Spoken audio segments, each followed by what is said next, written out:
बाशऊर पढ़े लिखे सहाफ़ी, खानदानी सहाफ़ी, खानदानी लोग भी जिन्होंने आके ਉਹਦੇ ਤਬਸਰਾ ਕੀਤਾ ਗੰਦੀਆਂ ਗੰਦੀਆਂ ਗੱਲਾਂ ਔਰ ਮੁxtਲਫ ਐਂਗਲ ਤੋਂ।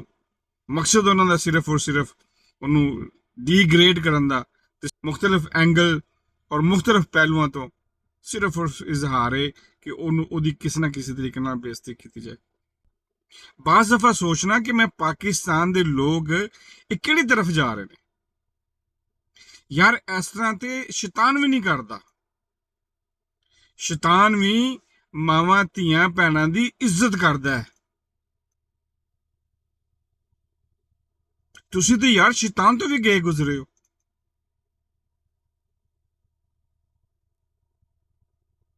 ਜਿਨ੍ਹਾਂ ਮਾਵਾਂ ਨੇ ਤੁਹਾਨੂੰ ਪੈਦਾ ਕੀਤਾ, ਅਗਰ ਉਹਨਾਂ ਨੂੰ ਪਤਾ ਲੱਗ ਜੇ ਕਿ ਤੁਸੀਂ ਕਿਤਨੇ ਗੰਦੇ ਜ਼ਹਿਨ ਦੇ ਲੋਕ ਹੋ,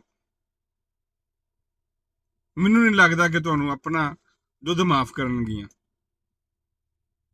ਉਹ ਸ਼ਰਮ ਨਾਲ ਮਰ ਜਾਣਗੀਆਂ ਕਿ ਉਹਨਾਂ ਨੂੰ ਪਤਾ ਚੱਲੇ ਕਿ ਤੁਸੀਂ ਕਿਸੇ ਲੜਕੀ ਦੇ, ਯਾਰ ਉਹ ਲੜਕੀ ਕਿਸੇ ਦੀ ਬੇਟੀ ਸੀ, ਉਹ ਲੜਕੀ ਗਰੀਦਾ ਫਰੂਦੀ, ਉਹ ਵੀ ਕਿਸੇ ਦੀ ਭੈਣ ਹੈ, ਉਹ ਕਿਸੇ ਦੀ ਸਹੇਲੀ ਵੀ ਹੈ, ਕਿਸੇ ਦੀ ਕਜ਼ਨ ਹੈ, ਕਿਸੇ ਦੀ ਮਾਂ ਵੀ ਹੋਏਗੀ, ਕਿਸੇ ਦੀ ਬੀਵੀ ਵੀ, ਕਿਸੇ ਦੀ ਭੈਣ ਹੈ, ਕਿਸੇ ਦੀ ਦੋਸਤ ਵੀ ਹੋਏਗੀ। ਉਹਦੇ ਤੇ ਕੀ ਗੁਜ਼ਰੀ ਹੋਏਗੀ, ਕਦੀ ਸੋਚਿਆ? ਸਿਰਫ ਇੱਕ ਔਰਤ ਦੀ ਗੱਲ ਅਗਰ ਮੁਹੱਲੇ 'ਚ ਜਾਂ ਖਾਨਦਾਨ ਦੇ ਵਿੱਚ ਹੋਵੇ ਨਾ, ਖਾਨਦਾਨ ਦੇ ਵਿੱਚ ਇਨਸਾਨ ਕਰੇ ਤਾਂ ਔਰਤ ਬਰਦਾਸ਼ਤ ਨਹੀਂ ਕਰ ਸਕਦੀ। ਤੁਸੀਂ ਤੇ ਪੂਰੀ ਦੁਨੀਆ ਦੇ ਵਿੱਚ ਉਹਨੂੰ ਉਛਾਲਿਆ। ਮੈਂ ਗਰੀਦਾ ਫਰੀਦੀ ਨੂੰ ਡਿਫੈਂਡ ਨਹੀਂ ਕਰਦਾ ਪਿਆ ਯਾਰ। ਇਸਲਾਮੀ ਜਮਹੂਰੀਆ ਪਾਕਿਸਤਾਨ ਇਹ ਸ਼ੈਤਾਨਿਸਤਾਨ ਬਣਦਾ ਜਾ ਰਿਹਾ। ਉਹ ਇਸ ਵਾਸਤੇ ਕਿ ਉਹ ਦੂਸਰੀ ਪਾਰਟੀ ਨਾਲ ਤਾਲੁਕ ਰੱਖਦੀ ਹੈ, ਉਹ ਤੁਹਾਡੀ ਦੇ ਪਾਰਟੀ ਦੇ ਤੁਹਾਡੀ ਨਜ਼ਰੀਏ ਦੇ ਨਾਲ ਨਹੀਂ ਚੱਲਦੀ। ਤੁਸੀਂ ਇਖਤਲਾਫ ਰੱਖੋ, ਲੇਕਿਨ ਸ਼ੌਰੀ ਇਖਤਲਾਫ ਰੱਖੋ, ਇਲਮੀ ਇਖਤਲਾਫ ਰੱਖੋ। ਤੁਸੀਂ ਉਹਦੇ ਪ੍ਰਾਈਵੇਟ ਜਿਸ ਤਰ੍ਹਾਂ ਪਛਵਾੜੇ ਦੀ ਫੋਟੋ ਲੈ ਕੇ ਉਸਨੂੰ ਇਤਨਾ, ਤੁਸੀਂ ਘਰ ਆਪਣੀਆਂ ਮਾਵਾਂ ਦੇ ਪਛਵਾੜੇ ਨਹੀਂ ਵੇਖਦੇ? ਕੱਪੜੇ ਧੋਂਦੀ, ਉਹ ਝਾੜੂ ਫੇਰਦੀ, ਉਹ ਕਮਰੇ ਦੀ ਸਫਾਈ ਕਰਦੀ, ਤੁਹਾਨੂੰ ਮੁxtਲਫ ਐਂਗਲ ਨਾਲ ਉਹਦੇ ਪਛਵਾੜੇ ਨਜ਼ਰ ਆਉਂਦੇ ਹੋਣੇ। ਕਦੀ ਕਹਿ ਕੇ ਵੇਖੋਗਾ ਉਹਨੂੰ, ਕਦੀ ਉਹਦੀ ਵੀ ਤਸਵੀਰ ਪਿੱਛੋਂ ਖਿੱਚ ਕੇ ਦੱਸੋ ਹਾਂ, ਦੁਨੀਆ ਨੂੰ ਦਿਖਾਓ ਹਾਂ। ਔਰ ਫਿਰ ਆਪਣੀ ਮਾਂ ਕੋਲ ਪੁੱਛੋ ਉਹਦਾ ਹਾਲ ਕਿ ਦੱਸ ਅੰਮੀ ਤੇਰਾ ਕੀ ਖਿਆਲ ਹੈ ਇਹਦੇ ਬਾਰੇ 'ਚ। ਯੂਰਪ ਕੰਟਰੀਆਂ ਦੇ ਵਿੱਚ ਜਿੱਥੇ ਕਾਫਰ ਰਹਿੰਦੇ ਨੇ, ਕਾਫਰ, ਇਹਨਾਂ ਮੁਲਕਾਂ ਦੇ ਵਿੱਚ ਇੱਕ ਕਾਫਰਾਂ ਵੀ ਖੁਦਾ ਦੀ ਕਸਮ ਇੱਕ ਔਰਤ ਨੂੰ ਤਹਫਜ਼ ਦਿੰਦੇ ਨੇ। ਬੇਹਯਾਈ, ਬੇਸ਼ਰਮੀ, ਸਾਰਾ ਕੁਛ ਇਹਨਾਂ ਮੁਲਕਾਂ ਦੇ ਵਿੱਚ ਹੈ, ਲੇਕਿਨ ਐਸਾਂ ਦੇ ਜ਼ਲੀਲ ਇਨਸਾਨ ਨਹੀਂ ਆਣੇ। ਇੱਕ ਔਰਤ ਅਗਰ ਆਪਣਾ ਤਹਫਜ਼ ਚਾਹੁੰਦੀ ਏ, ਆਪਣੀ ਉਹਨੂੰ ਹਰ ਚੀਜ਼ ਦੀ ਮਰਜ਼ੀ ਹੈ। ਉਹ ਅੱਧੇ ਕੱਪੜੇ ਪਾਏ, ਪੂਰੇ ਕੱਪੜੇ ਪਾਏ, ਨਾ ਕੱਪੜੇ ਪਾਏ, ਇੱਥੇ ਉਹਨੂੰ ਕੋਈ ਕਿਸੇ ਦੀ ਜ਼ਰੂਰਤ ਨਹੀਂ ਹੁੰਦੀ ਕਿ ਕੋਈ ਉਹਦੇ ਬਾਰੇ 'ਚ ਗੱਲ ਵੀ ਕਰ ਸਕੇ।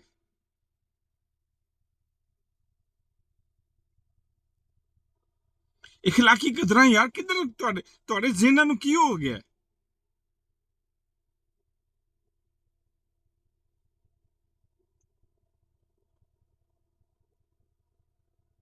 ਯਾਰ ਮਰਦ ਜਿਹੜੇ ਨੇ, ਮਰਦ ਜਿਹੜੇ ਨੇ, ਜਿਨ੍ਹਾਂ ਮੈਂ ਮਰਦਾਂ ਨੂੰ ਜਾਣਨਾ, ਉਹ ਤੇ ਔਰਤਾਂ ਦੀ ਇੱਜ਼ਤਾਂ ਦੇ ਰਖਵਾਲੇ ਹੁੰਦੇ ਨੇ। ਉਹ ਦੁਸ਼ਮਣ ਦੀ ਔਰਤ ਦੀ ਵੀ ਇੱਜ਼ਤ ਕਰਦੇ ਨੇ। ਦੁਸ਼ਮਣ ਦੀ ਮਾਂ, ਬੇਟੀ, ਧੀ, ਭੈਣ ਦੇ ਉੱਤੇ ਆਪਣੀ ਜਾਨ ਕੁਰਬਾਨ ਕਰ ਛੱਡਦੇ ਸਨ। ਉਹ ਤੁਹਾਡੇ ਨਾਲ ਤਾਂ ਖੁਸਰੇ ਚੰਗੇ ਨੇ। ਅਗਰ ਕਿਸੇ ਖੁਸਰੇ ਨੂੰ ਕੋਈ ਬੱਚੀ ਦੇ ਕੇ ਆ ਜਾਓ, ਉਹਨੂੰ ਕਹੇ ਕਿ ਤੂੰ ਉਹਦੀ ਹਿਫਾਜ਼ਤ ਕਰਨੀ, ਹਕੀਕਤ ਗੱਲ ਜਾਨ ਦੇ ਦੇਣਗੇ, ਆਪਣੀ ਜਾਨ ਦੇ ਦੇਣਗੇ। ਉਹ ਤੁਸੀਂ ਕਿਹੜੇ ਮਰਦ ਹੋ ਯਾਰ?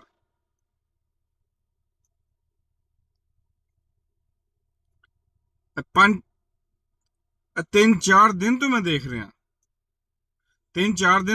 ਰਿਹਾ,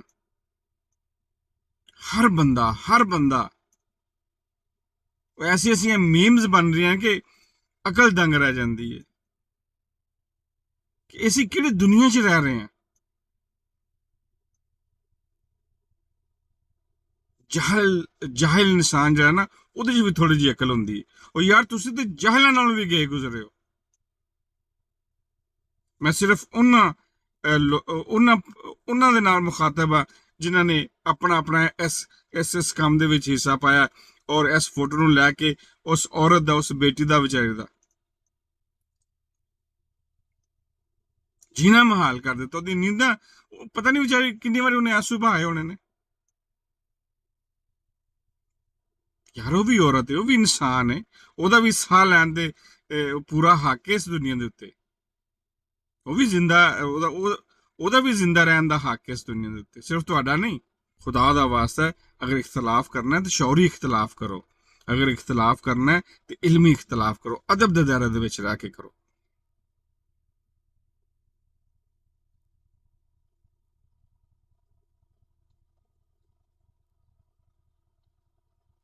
ਮਾਵਾਂ ਭੈਣਾਂ ਧੀਆਂ ਸਾਰਿਆਂ ਦੀ ਸਾਂਝੀ ਹੁੰਦੀਆਂ ਨੇ। ਇਹ ਬਹੁਤ ਗਲਤ ਕੀਤਾ ਤੁਸੀਂ। ਔਰ ਮੈਂ ਡਿਮਾਂਡ ਕਰਨਾ ਤੁਹਾਡੇ ਸਾਰਿਆਂ ਕੋਲੋਂ ਕਿ ਜਿਸ ਨੇ ਇਹਦੇ ਬਾਰੇ 'ਚ ਵਿਲੋਗ ਬਣਾਏ ਨੇ, ਆਪਣੇ ਵਿਲੋਗਾਂ ਦੇ ਵਿੱਚ ਆ ਕੇ ਇਹਦੇ ਬਾਰੇ 'ਚ ਗੱਲ ਕੀਤੀ ਹੈ, ਫੋਟੋਆਂ ਲਾਈਆਂ ਨੇ, ਤਸਵੀਰਾਂ ਲਾਈਆਂ ਨੇ, ਉਹ ਸਾਰੇ ਡਿਲੀਟ ਕਰੋ ਤੇ ਉਸ ਬੱਚੀ ਕੋਲੋਂ ਮਾਫੀ ਮੰਗੋ ਤਾਂ ਕਿ ਤੁਹਾਨੂੰ ਅੱਲਾ ਮਾਫ ਕਰ ਸਕੇ। ਇਹਦੇ ਨਾਲ ਹੀ ਆਪਣਾ ਤੇ ਆਪਣੇ ਕਮਜ਼ੋਰ ਤਬਕੇ ਦਾ ਖਿਆਲ ਰੱਖਣਾ, ਦੁਆਵਾਂ 'ਚ ਯਾਦ ਰੱਖਣਾ। ਅੱਲਾ ਸੋਹਣੇ ਦੇ ਹਵਾਲੇ।